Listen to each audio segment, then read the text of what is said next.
ಅತ್ತೆ ಏನತ್ತೆ ಇದು ಇಷ್ಟೊಂದು ಯೋಚನೆ ಮಾಡ್ತಾ ಕುತ್ಕೊಂಡಿದ್ದೀರಾ? ನಾನು ಹೇಳ್ದೆ ತಾನೆ ಅವಳನ್ನ ಈ ಮನೆ ಬಿಟ್ಟು ಓಡಿಸೋದಕ್ಕೆ ಒಂದಲ್ಲ ಒಂದು ಪ್ಲಾನ್ ಮಾಡೋಣ ಅಂತ. ಆದರೂ ಇಷ್ಟೊಂದು ಯಾಕೆ ಯೋಚನೆ ಮಾಡ್ತಿದ್ದೀರಾ ಅತ್ತೆ? ನೀನೇನೇ ಉಪಾಯ ಮಾಡಿದ್ರು ಏನೂ ಪ್ರಯೋಜನ ಇಲ್ಲ ಕಣೆ.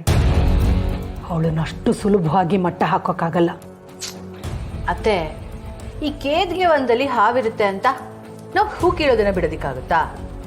ಇದು ಹಾಗೆ ಓವರಾಗಿ ಆಡ್ತಾಳೆ ಅಂತ ಆಡೋದಿಕ್ ಬಿಟ್ರೆ ನಮ್ಮನ್ನೆಲ್ಲ ಚೆನ್ನಾಗಿ ಆಟ ಆಡಿಸ್ಬಿಡ್ತಾಳೆ.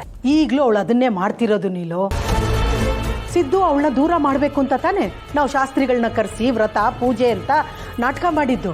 ಆದರೆ ಈಗೇನಾಯ್ತು? ಅರಳಿ ಮರಕ್ಕೆ ಬೇವಿನ ಮರ ಸುತ್ಕೊಂಡಾಗೆ ಇಬ್ರು ಜೊತೆಯಲ್ಲೇ ಇದ್ದಾರೆ. ಜೊತೆಗೆ ಈಗ ಅವಳು ಪ್ರೆಗ್ನೆಂಟ್ ಬೇರೆ.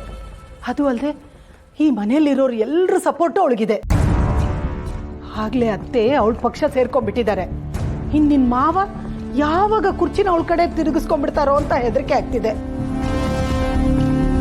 ನಿನ್ನ ಗಂಡ ಮೊದಲಿಂದಲೂ ಅವಳ ಕಡೆನೇ ಸಪೋರ್ಟು. ಇವರೆಲ್ಲ ಸೇರಿ ಅವಳ ತಲೆ ಮೇಲೆ ಕೂರಿಸ್ಕೊಂಡು ಮೆರವಣಿಗೆ ಮಾಡ್ತಾ ಇದ್ದಾರೆ. ನಾವಿಬ್ರು ಏನ್ ಮಾಡಕ್ಕಾಗುತ್ತೆ ಹೇಳು?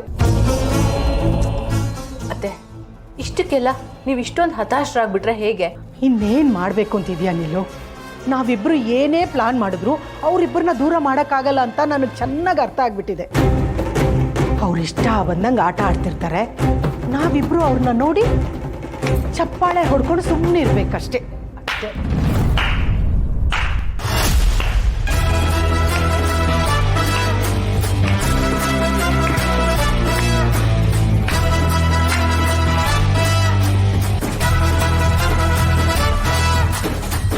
ಪರವಾಗಿಲ್ವೇ ಅತ್ತೆ, ನಾನು ಕೇಳೋಕ್ಕಿಂತ ಮುಂಚೆ ನೀವೇ ಬಾಯ್ ಬಿಟ್ಬಿಟ್ರಿ. ನಾನೇನು ಬಾಯ್ ಬಿಟ್ಟೆ?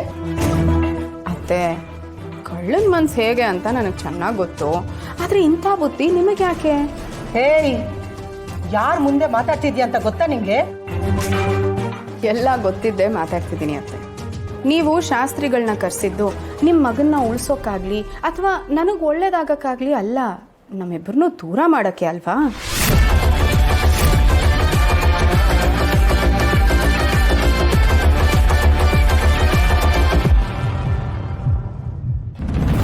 ಅಲ್ಲ ಅತ್ತೆ, ನಾನು ನಿಮಗೆ ಏನು ಅನ್ಯಾಯ ಮಾಡಿದ್ದೀನಿ?